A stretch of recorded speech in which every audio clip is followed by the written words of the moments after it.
우리 한국교회 수많은 교회나 목사들이요, 이 11조에 대해서 굉장히 민감한데요.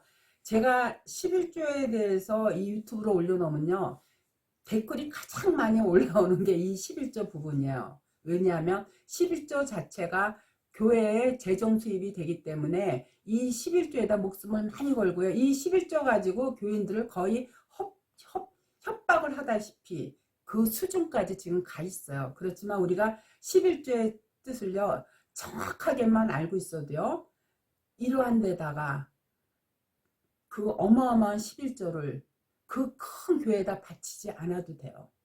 11조 자체는요, 우리가 수입의 10분의 1을 바치는 게 아니라 우리 온 마음을 다 하나님께 바치는 거. 왜 그래야 되냐? 하나님께서 우리를 십자가에서 그 사랑의 학증을 보여주셨기 때문에, 그러니까 너희들도 그 사랑의 증표를 느꼈다면 너의 온 마음을 하나님을 향해서 바치라는 거예요. 그게 11조의 뜻이에요. 그래서 11조 자체가 십자가예요. 그러면 십자가가 누구냐? 바로 예수 그리스도예요. 예수 그리스도가 또 누구시냐? 바로 맏아들 장자예요. 그래서 이 땅에 하늘에 계실 때는 성부 하나님이시지만 그 하나님께서 이 땅에 성자의 몸으로 육신의 옷을 입고 오셨을 때는 그분이 바로 맏아들로 오셨기 때문에 성자 하나님 예수 그리스도를 얘기를 하는 거예요. 그래서 출애굽기 4장 22절에 보면요, 너는 바로에게 이르기를 여호와의 말씀에 이스라엘 자체가 교회를 뜻하는 거거든요. 그래서 이 이스라엘은 내 아들 장자니라. 이 출애굽기 4장 22절에서 말했듯이요, 분명 이스라엘 전체를 장자라고 부르셨어요. 레위 지파만이 아니라 레위 지파는 그 전체 이스라엘을 대표하는 장자들인 거고요. 이스라엘 자체가 교회인데 이 교회들을 바로 하나님께서 내 장자라고 하셨어요. 그럼 이 땅에 장자로 오신 분이 누구예요? 예수 그리스도거든요. 그래서 우리가 예수 그리스도의 말씀과 예수 그리스도가 하나의 포도나무라면 우리가 그 포도나무의 가지기 때문에 한 몸이기 때문에 우리도 바로 장자이신 예수님의 그 형제들이기 때문에 이스라엘을 내 아들 장자라고 분명하게 출애굽기 4장 22절에서 이렇게 말씀하신 거예요. 그래서 이 레위 지파는요, 그 전체 이스라엘을 대표하는 장자들이기 때문에요, 이렇게 레위 지파 속에 처음 난 것은 모두 하나님의 것이라는 이 장자의 개념과 어떤 무리를 대표해가지고 대속하는 이 만물의 개념이 이렇게 겹쳐 있는 거예요. 그렇기 때문에 레위 지파는요, 전체 이스라엘 민족의 11조로 하나님께 드려진 거예요. 즉 11조는요, 하나님께서 약속의 땅에서 이스라엘에게 하나님의 은혜를 기억하게 하려는 의도에서 명령하신 율법이에요. 하나님의 전적인 은혜로 복을 받은 이스라엘이 그 하나님의 은혜에 대한 확실한 신앙 고백으로 11조가 드려지는 거예요. 그리고 온전한 11조가 하나님께 드려졌을 때 하나님은 하나님을 알아보고 인정하며 순종하는 그것을 기뻐하시고요, 이스라엘에게 복을 부어주시는 그러한 복의 순환을 11조가 담고 있는 거예요. 마찬가지로요, 레위 지파도요, 하나님께서 은혜로 복을 주셨고요, 또 주실 것이라는 표징으로요, 하나님 앞에 드려진 12지파 중에 한 지파인 거예요. 그래서 레위 지파가 제사를 잘 지내면은요, 이스라엘 전체가 이 약속의 땅에서 복을 받게 되는 것이고요, 레위 지파가 제사를 잘못 드리면요, 하나님 섬기는 일을 소홀히 하는 것이 되기 때문에요, 이스라엘 전체가 벌을 받게 되는 거예요. 그렇기 때문에 11조는요, 하나님께 바쳐진 제물인가 동시에 자신을 대표하고 있는 사람들의 죄를 대속하는 제사를 지내는 제사장의 역할을 동시에 포함하고 있어요. 11조 안에 그 두 가지 내용이 다 들어가 있어요. 그러니까 11조가 약속의 땅에서 하나님께서 주시는 모든 것은 하나님의 것이라는 하나님의 은혜에 대한 신앙 고백인 것처럼요. 레위인들이 하나님께 이게 구별되어 바쳐졌던 거예요. 레위인들이요. 하나님께 구별되어 바쳐진 것 또한 그 레위인들의 희생으로 말미암아 온 이스라엘이 바로 교회란 말이에요. 이 온 교회가 복을 받게 된다는 구속사 전체가요. 그 11조 안에 들어가 있는 거예요. 이처럼 11조는요. 단순히 어떤 물질적인 소득을 하나님께 떼어서 바친다는 것이 아니라 그 안에는 아주 중요하고 윤승 깊은 11조의 정신이 들어있어요. 그래서 신명기 14장 24절 이하에 보면은요. 그러나 내 하나님 여호와께서 그 이름을 두시려고 택하신 것이 내게서 멀고 행로가 어려워서 그 풍부히 주신 것을 가지고 갈 수 없거든.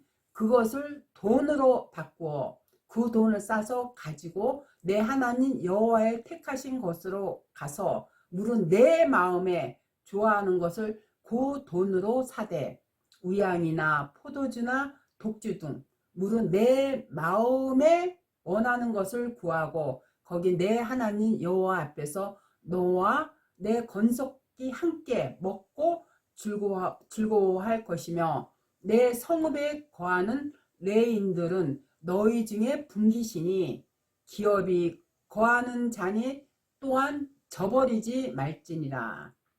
매 3년 끝에 그의 소산의 10분의 1을 다 내어 내 성읍에 저축하여 너희 중에 분기시나 기업이 없는 레위인과 내 성중에 우고하는 객가 및 고아와 가부들로 와서 먹어 배부르게 하라. 그리하면 내 하나님 여호와께서 너희 손으로 하는 범사에 내게 복을 주시리라. 이렇게 11조는요. 단순히 소득의 10분의 1을 하나님께 바친다는 것보다요. 하나님께서 은혜로 허락하신 것이 다시 그 하나님께 바쳐진 것을 또다시 받아서 먹으며 즐기는 거예요. 단순히 바치는 것이 목적이라면요. 성전이 아무리 멀어도 끝까지 끌고 와야 되거든요. 그래야 맞는 말이에요. 그런데 하나님은요. 성전이 너무 멀면 그 11조를 팔아서 너희가 제일 먹고 싶은 것을 사라. 그리고 그것을 건석들과 함께 먹으라고 하셨어요. 그렇기 때문에 11조는요. 하나님의 은혜를 누리고 즐기는데 진정한 의미가 있는 거예요. 우리가 단순히요. 11조를 나에게 주신 소득의 10분의 1을 바치는 것이라고 정의를 하는 것은요. 하나님께서 우리에게 은혜로 허락하신 것이 이 땅의 물질뿐이라는 이 세상의 시대의 정신이 나온요. 그야말로 악마적인 발상인 거예요.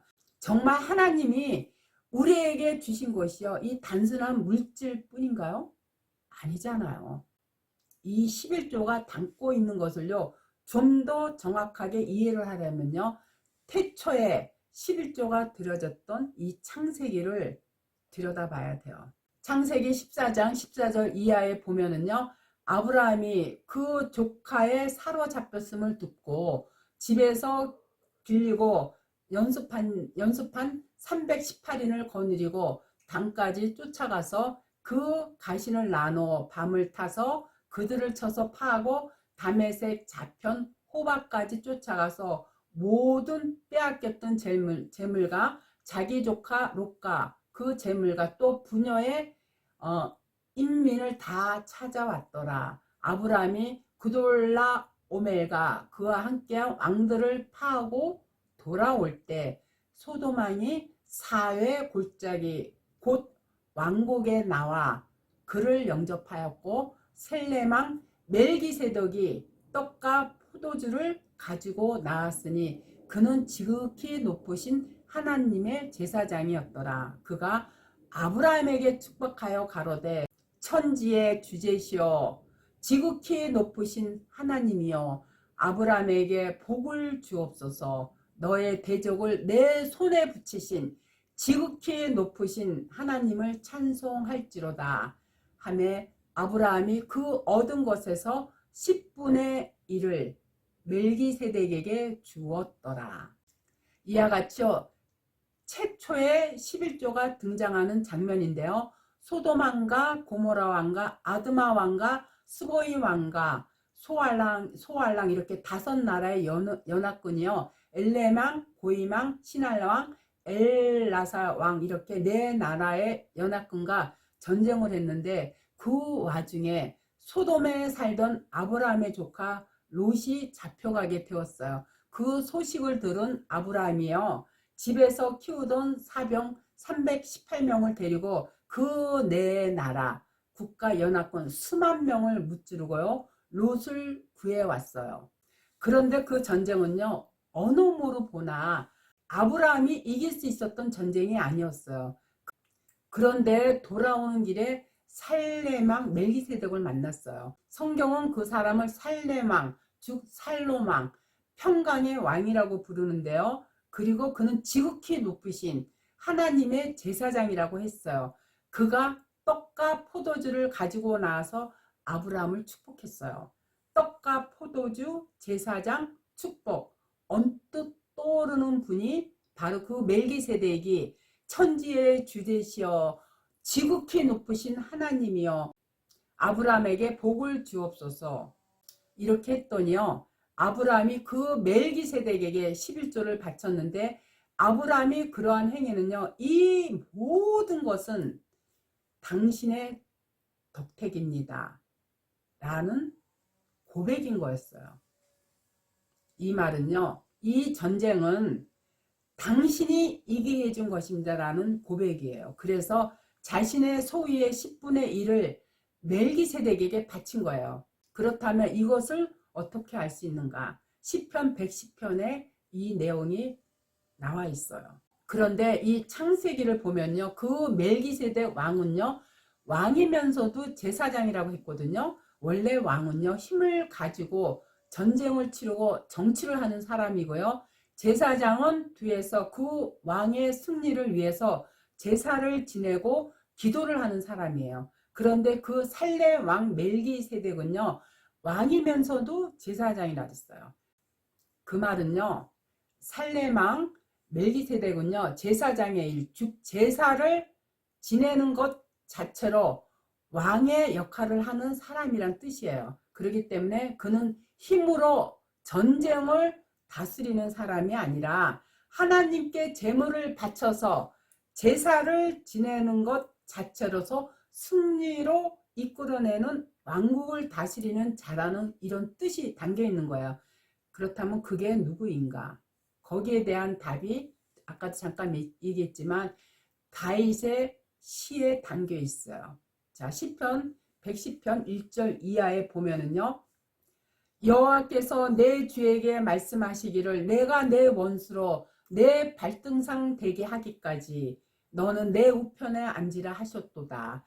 여호와께서 시온에서부터 주의 권능의 호를 내어 보내시리니 주는 원수 중에서 다스리소서. 주의 권능의 날에 주의 백성이 거룩한 옷을 입고 즐거이 헌신하니 새벽 이슬 같은 주의 청년들이 죽게 나오는 도다. 여호와는 맹세하고 변치 아니하시리라. 이르기를 너는 멜기세덱의 반차를 쫓아 영원한 제사장이라 하셨도다. 주의 우편에 계신 주께서 그 노하시는 날에 열왕을 쳐서 파하실 것이라. 이와 같이요. 시편 110편에서 하나님께서요. 다윗을 데리고 전쟁을 하셨어요. 그런데 그 다윗은요. 그 전쟁의 승리는 주의 우편에 계신 주님. 그렇기 때문에 예수 그리스도의 전쟁이며 그 분이 반드시 열왕을 쳐서 파하고 승리하신다는 고백을 한 거예요. 그런데 그분이 어떤 분이신가 하면요. 멜기세덱의 반차를 쫓은 영원한 제사장이라는 거예요. 그렇기 때문에 하나님 우편에 앉아 계신 예수 그리스도께서 창세기의 멜기세덱과 같은 일을 하신다는 이런 뜻을 담재하고 있어요. 그 창세기의 이 멜기세덱은요, 십자가라는 제사로 영원한 승리를 만들어내시는 왕이요 제사장이신 예수 그리스도를 상징하는 인물이에요. 그 장면을요, 히브리서 기자가요 7장에서 이렇게 인용을 했어요. 그 구절을 보면요, 의미가 좀 더 확실해질 수가 있어요. 히브리서 7장 1절 이하에 보면, 이 멜기세덱은 살렘 왕이요 지극히 높으신 하나님의 제사장이라. 여러 임금을 쳐서 죽이고 돌아오는 아브라함을 만나 복을 빈 자라. 아브라함이 일체 10분의 1을 그에게 나눠주니라. 그 이름을 번역한 주 첫째 의의 왕이요 또 살렘 왕이니 곧 평강의 왕이요 아비도 없고 어미도 없고 족보도 없고 시작한 날도 없고 생명의 끝도 없이 하나님 아들과 방불하여 항상 제사장으로 있느니라. 이 사람이 어떻게 높은 곳을 생각하랴. 노랑물 중 좋은 곳으로 10분의 1을 저에게 주셨느니라. 레이의 아들들 가운데 제사장의 직분을 받은 자들이 율법을 쫓아 아브라함의 허리에서 난 자라도 자기 형제인 백성에게서 10분의 1을 취하라는 명령을 가졌으나 레위 족보에 들지 아니한 멜기세덱은 아브라함에게서 10분의 1을 취하고 그 약속 얻은 자를 위하여 복을 빌었나니 패일언하고 낮은 자가 높은 자에게 복빔을 받느니라. 또 여기는 죽은 자의 10분의 1을 받으니 저기는 산다고 증거를 얻은 자가 받았느니라. 또한 10분의 1을 받는 레위도 아브라함으로 말미암아 10분의 1을 바쳤다 할 수 있나니 이는 멜기세덱이 아브라함을 만날 때 레위는 아직 자기 조상의 허리에 있었음이니라. 여기 보면요, 멜기세덱, 다시 말해서 아브라함 레위 지파 11조, 지금까지 얘기한 이 모든 내용이 다 들어있어요. 먼저 레위 지파와 아브라함의 관계를 보면은요, 5절에 보면요, 레위의 아들들, 즉 레위 지파 제사장들이요, 아브라함이 멜기세덱에게 11조를 바칠 그때 그 아브라함의 허리에 있었다고 했어요. 여기서 허리는요, 이 배라는 뜻인데 하나님께서 야곱에게 예언하시는 장면을 보면요, 이게 무슨 말인지 좀 더 정확하게 알 수가 있어요. 창세기 35장 11절에 보면 그에게 이르시되 나는 전능한 하나님이라. 생육하여 번성하라. 국민과 많은 국민이 내게서 나고 왕들이 내 허리에서 나오리라. 이와 같죠. 아브라함이 멜기세덱 앞에 있을 때 그 레위를 품고 있었다는 거거든요. 즉 레위 지파가 하는 일은요, 그때 멜기세덱 앞에서 아브라함이 했던 그 일과 같은 것이라는 말이에요. 그래서 아브라함도 레위 지파처럼 제사장이었다라는 그 뜻을 얘기하는 거거든요. 그리고 그 위에 멜기세덱이란 하나님의 제사장이 있는 거예요. 그런데 아브라함이요, 이 멜기세덱에게 11조를 바칠 때 레위가 그 안에서 함께 11조를 바쳤다고 해요. 그러면 그 레위에게 바친 11조는 누구의 11조가 포함된 건가? 바로 이스라엘의 11조가 포함된 거예요. 이와 같이요, 이 11조는요, 모든 것은 하나님에 의해서 이루어진 거기 때문에 나의 온 몸, 나의 모든 것을 하나님께 바친다는 개념이 11조죠. 우리가 수입의 10분의 1을 바치는 게 그게 11조가 아니에요. 우리가 하나님께 온전히 다 바쳐진 게 뭐예요? 사랑의 학중으로 예수님께서 십자가에 달리신 거거든요. 그래서 십자가 자체가 바로 11조라고 제가 매번 강조하는 이유가 바로 성경에서 이렇게 11조의 뜻이 분명하게 나타나 있기 때문에 레위 지파가 제사 지내는 제사장 지파인데 그게 바로 그들이 바로 이스라엘을 대표하는 거란 말이에요. 이스라엘 자체가 뭐냐? 교회거든요. 이 교회들은요. 수입의 10분의 1을 하나님께 바치는 게 11조 아니라 우리의 온 몸, 모든 게 다 하나님의 뜻이기 때문에 하나님께 바치는 그 자체가 11조라는 거. 이걸 정확하게 알고요. 목사들한테 속지 말고요. 그 아까운 돈, 그 큰 교회에다 자꾸 바치지 말고요. 정말 성경 안에서 깨달음을 얻을 때 그 깨달음을 얻는 그 자체가 11조임을 깨달으시기를 진정으로 간구하는 바예요. 아시겠죠?